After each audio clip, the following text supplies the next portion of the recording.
Hello friends, welcome to my channel and thanks for watching this video. So we have ended with one more very upswinging or strong week as far as the Wall Street is concerned. And the most important event that has happened, which I think last week, was the rate cut by ECB, and obviously will follow by Fed in the upcoming week. And obviously it's all about liquidity. At the end of the day, you may have 500 reasons, but at the end of the day it is all about liquidity. And if you're looking at three major economies, euro as a whole, it's been slowing down, so obviously there is a rate cut. Fed is, or US economy is now going for a rate cut. China is obviously in doldrums. So you can see globally developed countries are now going through slowdown once again, and obviously this will create another spiral, and that's why we are looking at rate cuts. And obviously liquidity is always welcoming for the stock market perspective. Now how much it will impact the business in a very positive way, that's you and I can debate on, but liquidity is something which always drives the stock market higher. So let us now discuss what has happened and what will happen as far as the charts, or what the charts are saying. So this is the price chart of Dow Jones. Now what we are going to do, we will rather look at the hourly chart, which will give us a much better picture. So it is at the breakout zone, but still we have to wait for the breakout to happen. Actually the breakout has already happened. Okay, if I look at the price action, let me show it to you. So this is I'm talking about. So technically a breakout has already happened. It's all about sustainability or stability, which this particular index should display and continue to trade and sustain above 41,378. So this is the level at or above which the breakout happens. And if Dow Jones continue to trade and sustain above 41,378, then obviously what we're going to look at moving forward as far as Dow Jones is concerned, obviously I'm talking about the upcoming week. So for the next week, what one can expect is a swing towards or in between 42,700 and 43,250. So if Dow Jones continue to trade and sustain above 41,378, we're going to see a move which is in between 42,770 and 43,250. Okay, so it is on the verge of a breakout. It will all depend upon whether Dow Jones sustains at or above 41,378 or not. If it falls below that, volatility will again hit this particular index, and you will see a downside once again. As simple as that. Now let's talk about the NASDAQ, which will be the biggest beneficiary of the rate cut, as always, but it is not as strong as we have seen the Dow Jones, because it has to cover lots of the lost ground, and it started moving higher, but we require further confirmation as far as NASDAQ is concerned. So if you're looking at the current price action, NASDAQ is trading in between these two levels. So we first of all have our support and stop loss at 17,497. So please do not go below this particular level, otherwise downside will start again. That's number one. Number two, what is open for NASDAQ for the time being is 18,046 or 18,050.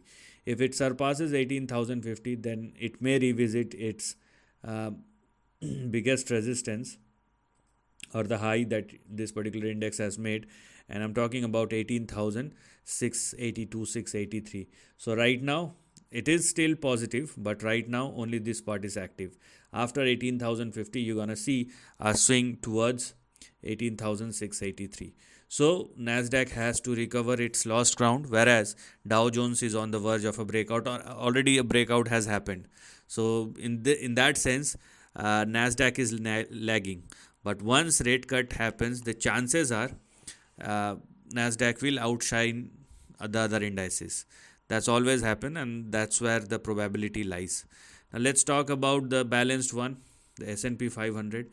And S&P 500, yeah, so this is somewhere in the middle.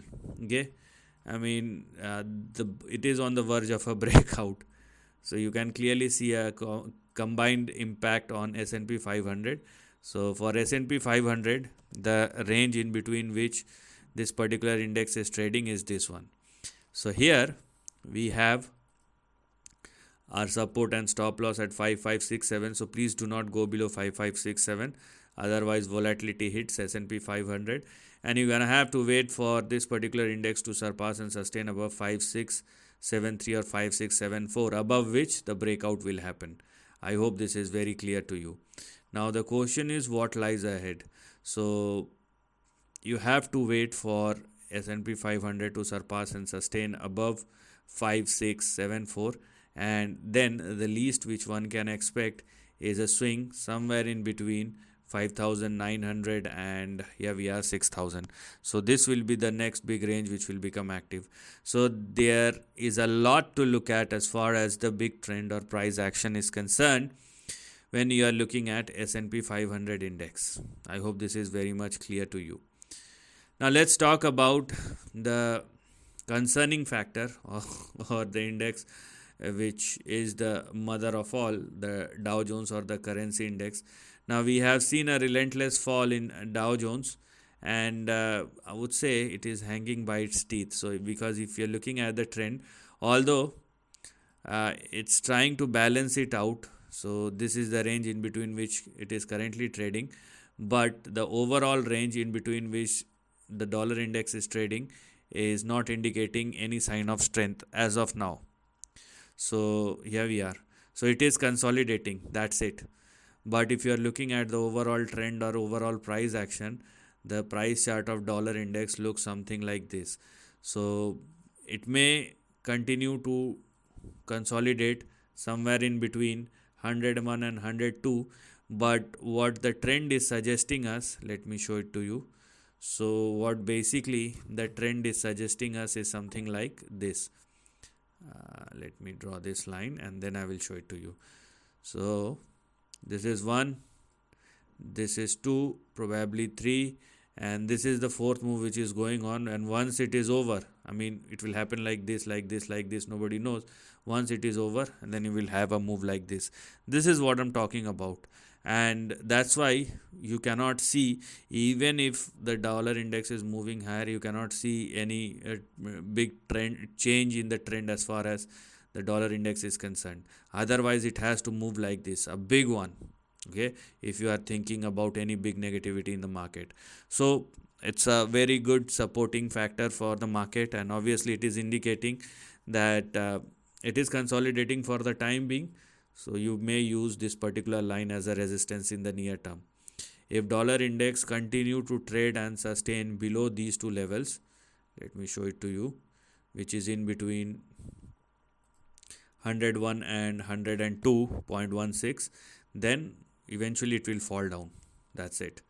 Now let's talk about the gold. This is an outperforming part, or so here we are. In this case I will try to talk about the daily chart rather than using the hourly chart, because the move is very strong, very very strong, and the kind of price performance we have for gold futures is indicating a move which looks something like this. So it has already started moving higher, there is no doubt about it, and if it continues, then obviously you can expect a move like this. So here we are. Now it is very clear that gold futures is moving somewhere in between $2,900 and $3,000, and I'm talking about the futures chart, not the spot chart. So here we are in between 2,885 and 3,000. This is what I'm talking about. So the trend is very clear, and obviously when the currency started falling down, so commodities or precious metals, obviously gold will always outshine. You can clearly see, I mean I have drawn this line based on the support levels, but this is perfectly in sync, and this is what one should look at moving forward as far as the price chart of gold futures is concerned. So something is happening in the market, and obviously gold will not move unless the big players think that there is something which is changing and which has already changed. So things looks good for the overall market, whether it is consolidating or it is not breaking out as far as the equity market is concerned, but overall factor or overall supporting factor is indeed supporting the market, and slowly but steadily it looks like the enough indications are there that equity market will eventually break out unless some big mishap happen, or we can say a black swan event which is not visible right now. So market is in a recovery mode and some index has already broken out or making new highs moving forward. So this is the end of the video. Thanks for watching.